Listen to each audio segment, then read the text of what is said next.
Do you think it would be unconstitutional if a president were to withhold aid for personal interests and this wasn't about corruption? Would that be an unconstitutional? Yeah, so and I hate to get into hypotheticals or speculate on certain fact patterns, but when you look at the impeachment cases of Clinton and Nixon, one of the things that I saw distinguishing there into this hypothetical situation would be if, for example, a president of the United States was taking money, taxpayer dollars, and putting it in his or her own pocket, when no rightful claim to that money could be exerted. Obviously, that is a very serious situation that could warrant impeachment. But that's not what occurred here. And in those hypothetical situations, the high crime standard has to be pretty substantial. And so when you're describing, as I hear it, is if a president takes taxpayer dollars and puts it in his or her own pocket, that would be a problem and would be open to impeachment claims. Right. So when I read this Lawfare article with 3 legal scholars, they went back to Hamilton and the Founding Fathers, and their argument was that they had a broader definition of bribery, or what we're describing in this case, and they didn't specifically say money in the pocket. Their quote was, "An office holder's abuse of power of an office to obtain a private benefit rather than the public interest." So when you broaden it out like that, in this particular case, the accusation from the Democrats is that the private benefit would be to make re-election in 2020 easier. Do you see how a broader concept of bribery could fit this particular case? Well, obviously, to the folks that support impeachment, who support that this is an appropriate removal of the President of the United States and President Trump, I understand their argument. I understand their position. I disagree with it. I don't interpret the evidence that way. I don't interpret what happened here the way that they do. But I understand their argument, and I acknowledge their position on the matter. If indeed he was doing this in order to benefit his 2020 election, do you see that benefiting his private interest above public interest? So take out, because what we're talking about here, just make sure we're on the same page. Yeah. So when you look at what Nixon did, right. and he wasn't impeached, but he was going down that path. He was breaking into an office and taking and stealing records for his own personal re-election efforts. Clearly, there was no legitimate government function. I could find none in the record when we looked at it. What was the government function of the President of the United States potentially ordering the break-in of their political adversary's office? Clearly none, in my opinion. Here, you don't have that situation in the sense of, even if that's what the motivation was, in part, was to get some type of political dirt or any of that nature, you still had the question of corruption. Are you saying that even if part of his motivation was for private interest, it's okay because it was either started because of corruption? I appreciate the clarification. No, that's not what I interpret the evidence as the motivation was corruption. So just so we're clear, I see the whole fact pattern of corruption being the motivation.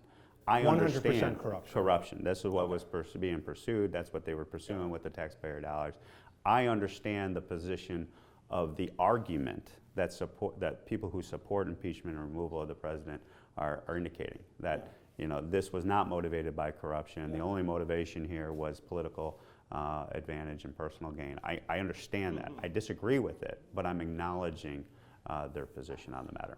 If it did have any degree of personal interest, would that be a problem? I think you're getting into a hypothetical and speculation that to go down that path, I think, would be misleading or irresponsible, because at the end of the day, the presumption of innocence has to remain with the defendant. And the defendant here is the President of the United States. And if you take the totality of evidence that I have seen, I believe, in my informed judgment, personally, that corruption was the motivating factor. And I don't see that what level of proof, beyond a reasonable doubt, whatever standard you want to think of, where clearly this was all done for political purposes, therefore it's a high crime, and it warrants the removal of the president. That's why the founders always talked about this with high crimes as being the standard. Not technical violations of law, not political differences that you have with the president. These are crimes that, and I use treason often as the standard. I mean, they equated treason, that's a death penalty case. There's a reason why treason's in this standard. So I'm going to argue slightly against the hypothetical. As opposed to hypothetical, this is a very real allegation that was brought to the floor. The fact that there was personal interest involved in this. And the reason why I think it's important to answer is because I'm thinking a lot of people want to know whether you'd be open to changing your position on this should the evidence lead you there. Right? So should the evidence lead you to believe that this is public interest, whether you would change your position? Well, obviously, new evidence that if they started impeachment all over again, which some in the Democratic Party have advocated to do and go down other paths of impeachment, we'd have to deal with that situation at that given time. But from the evidence that was presented, and when we had to make the decision, we came to the conclusion we did. But the bottom line is, impeachment, boy, you go down this path, you better make sure that it is without a doubt a high crime, and it is treasonous. I mean, that's where Bill Clinton's lesson, that when we looked into Bill Clinton's impeachment, that was very educational to me. What was the legitimate government operation of the president in that situation? He's having sex with an intern in the Oval Office and lying about it. And even that, there's no legitimate government function there, even that wasn't subject to removal by the Senate. So to me, that is illustrative of how I look at this. These are very high crimes that the founder said, you know what, you can't wait even 3 years, 2 years, a year. You have to remove the president from that office. Right. So am I reading you right, though, that you say you are open to evidence, should it appear, to change your position if they prove personal interest? I wouldn't say that, because I don't have, I'm not going to be making that determination on this case. That's in front of the Senate now.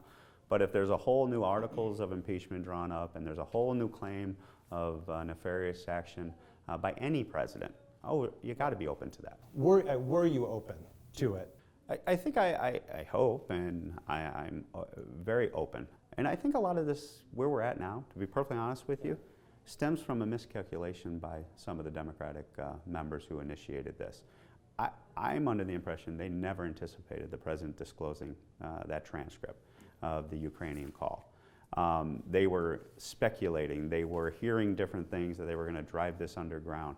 And as we went through that process, and then the transcript came out, and the other issues came to light, we kept an open mind through the whole thing. And at the end of the day, I just do not see impeachable level offenses here.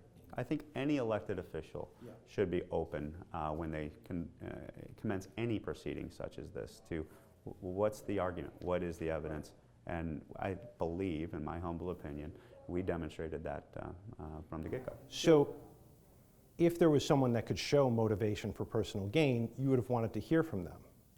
Well, I would have liked to hear, if I had a chance to do over in the House of Representatives and I was leading the impeachment, I would have said, we need to go through all these nooks and crannies of every piece of evidence, and if executive privilege needs to be adjudicated by the judicial branch, if those issues, take your time and go through this methodically and in an inclusive way.